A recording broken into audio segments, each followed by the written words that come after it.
one wants to fight for Israel. Yesterday, in the Indian Ocean, हमारी ऐसी की तैसी। Can we ignore this? हिंदुस्तानी या किसी भी नेशनैलिटी के लोग June 2021 and named after Bharat के मेहमान आइरिस डेना, जो कि एक ईरानी नौसैनिक जहाज है, को भारत के समुद्री आंगन में अमेरिका के जरिए टॉर्पीडो से उड़ा दिया गया। ये जहाज पिछले ही महीने एक इंटरनेशनल नौसैनिक अभ्यास के लिए भारत में मेहमान के तौर पर आया था। भारत आए तमाम मेहमानों को लेकर घर लौट रहा था, तभी उसे निशाना बनाया गया।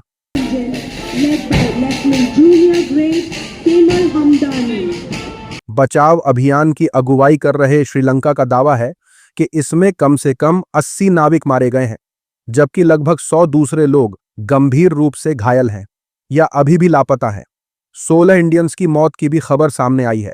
ये वीडियो भारत के मिलन जंगी अभ्यास का है, जिसमें ईरान के जंगी जहाज को दिखाया गया। प्रेसिडेंट द्रौपदी मुर्मू के सामने खूबियां बताई गईं। भारत के बुलावे पर ईरान ने अपना ये जहाज भेजा था, मतलब ये हमारे मेहमान थे। भारत से लौटते हुए अमेरिका ने इसे हिंद महासागर में डुबा दिया। इस खबर के बाद सोशल मीडिया पर कई तरह के सवाल उठने लगे हैं। She's a Moj-class frigate of the Islamic Republic of Iran Navy, commissioned in June 2021 and named after the iconic Mount Dana. उधर अमेरिकी सरकार में डिफेंस सेक्रेटरी एडवाइजर टीवी पर दावे कर रहे हैं कि अमेरिका ने इंडियन पोर्ट्स का इस्तेमाल ईरानी जहाज पर हमला करने के लिए किया है। yesterday, in the Indian Ocean, an American submarine sunk an Iranian warship that thought it was safe in international waters. Bharat इस दावे को सिरे से खारिज कर रहा है। भारत का कहना है कि उन्होंने यूएस नेवी को भारत का नेवी पोर्ट इस्तेमाल करने की कोई परमिशन नहीं दी है। ऐसा दावा गलत है। भारत के विदेश मंत्रालय का कहना है कि यूएस नेवी झूठे और फर्जी दावे कर रहा है। अब आप श्रीलंकन नेवी के स्पोक्सपर्सन का बयान भी सुन लीजिए।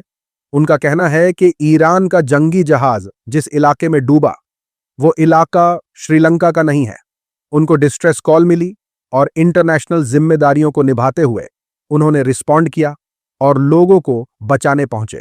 She received a distress signal, though it was beyond our waters. Situation इतनी खराब है कि भाजपा का करीबी anchor Arnab Goswami Iris Dena पर हुए हमले की सख्त मजम्मत कर रहा है, लेकिन विश्वगुरु ट्रंप के अपराध पर एक लफ्ज बोलने की हिम्मत नहीं जुटा पा रहे हैं। Sinks a ship returning from a multilateral exercise and it happens right under our nose. Can we ignore this? Modi सरकार की तारीफों के पुल बांधने वाले जनरल जी.डी. बख्शी ने भरे गुस्से में कहा है कि अमेरिका ने पीठ में जो छुरा घोंपा है उसे हील होने में सालों लगेंगे। कुछ लोग कह रहे हैं कि लेट जाओ अमेरिका के आगे। 200 साल अंग्रेजों के गुलाम रहे, अब आप अमेरिका के गुलाम बन जाओ। 200 साल तो आप अंग्रेजों के गुलाम रहे, अब आप अमेरिका के गुलाम बन जाओ। हमारी ऐसी की तैसी। सोशल मीडिया पर सीनियर पत्रकार वसीम त्यागी ने कहा है कि यहां से कई सारे सवाल पैदा हो गए हैं।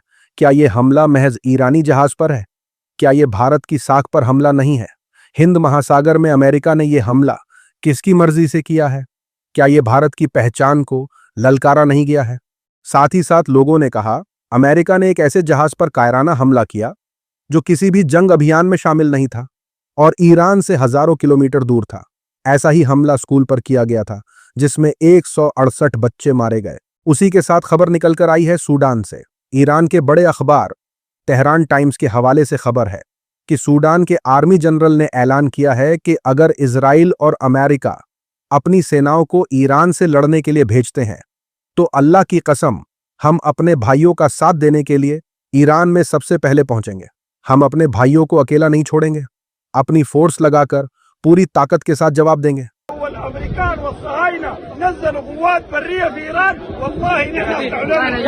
ये सुनकर सूडानी आर्मी के जवानों ने अल्लाहू अकबर के नारे बुलंद किए और अपना सपोर्ट दर्ज कराया। सोशल मीडिया पर चल रहा है कि सूडान के लोग भी अरब वालों से ज्यादा हिम्मत दिखा रहे हैं।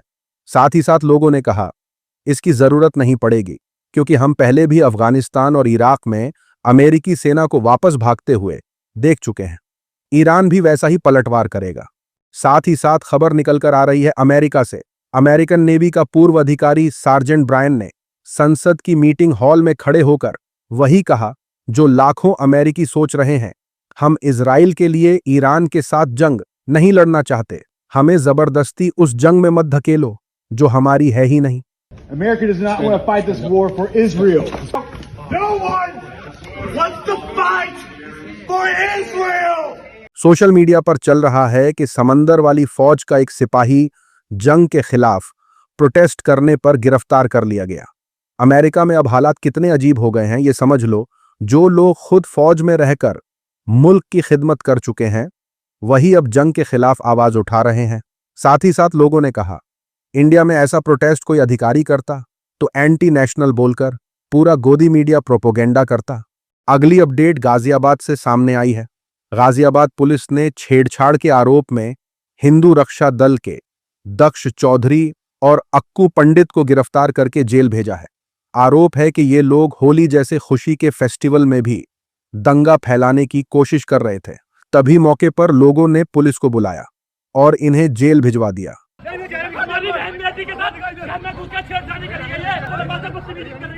दावा यह भी किया जा रहा है कि पुलिस ने इन लोगों की अच्छे से खातिरदारी की है, इतनी कि ये लोग रोते हुए नजर आए। नहीं आपने मारा क्यों है? इनके पूरे गैंग में डर का माहौल है। पुलिस की कार्यवाही देखकर इनका गैंग पुलिस अधिकारी को सस्पेंड करने की मांग कर रहा है। ऐसे अधिकारी करते हैं, इनके ऊपर सख्त से सख्त और कठोर कार्रवाई होनी चाहिए। इनको सीधा सस्पेंड करे गाजियाबाद प्रशासन। सोशल मीडिया पर चल रहा है कि पुलिस जब न्याय के साथ में खड़ी होगी 2 मिनट नहीं लगेंगे ऐसे असामाजिक तत्वों की अक्ल ठिकाने लगाने में, बिना नेताओं और भीड़ तंत्र के दबाव में आए। साथ ही साथ लोगों ने कहा बहुत सही किया पुलिस ने। पुलिस भी इनकी तलाश में थी कि ये कुछ उल्टा करें और इन्हें धर ले। साथ ही साथ अपडेट निकल कर आया है ईरान से। ईरान लगातार ट्रंप और नेतन्याहू के हमलों का जवाब पूरी ताकत से दे रहा है। ईरान के बड़े सिक्योरिटी अफसर अली लारिजानी का कहना है कि पिछले कुछ दिनों में 500 से ज्यादा अमेरिकी फौजी मारे जा चुके हैं। ईरान पहले ही चेतावनी दे चुका है कि अमेरिका और इजराइल को इसकी भारी कीमत चुकानी पड़ेगी। ये तो सिर्फ शुरुआत है।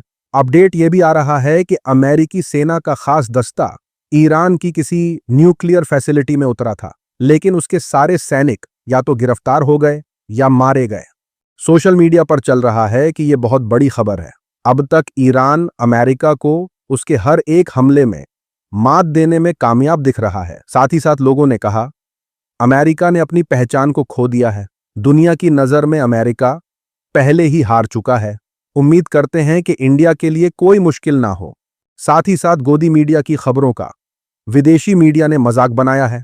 यूएई के बड़े चैनल खलीज टाइम्स ने बताया कि जो वीडियो फैलाया जा रहा था उसमें असल में 1 मार्च को बहरीन के एराव्यूज टावर पर ईरान का शाहिद ड्रोन गिरता हुआ दिख रहा था, जो एक अमेरिकी नेवी बेस के पास है। यह दुबई नहीं था, लेकिन भारत के कुछ टीवी चैनलों जैसे आज तक और नेटवर्क 18 ने उसी वीडियो को दुबई पर हमला बताकर चला दिया।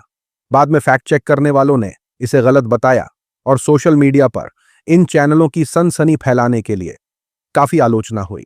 उधर दुबई पुलिस ने भी लोगों को चेतावनी दी कि बिना पक्की जानकारी के ऐसी खबरें फैलाना दहशत फैला सकता है और यूएई के कानून के तहत इस पर भारी जुर्माना लग सकता है। लोगों ने अंजना ओम कश्यप और राहुल शिवशंकर को ट्रोल किया है। लोग यूएई के चैनल से बोल रहे हैं कि इन्हें आप गोदी मीडिया, चाय वाला मीडिया, गोबर खाने वाला मीडिया जो चाहे कहिए, लेकिन इंडियन मीडिया मत कहिए।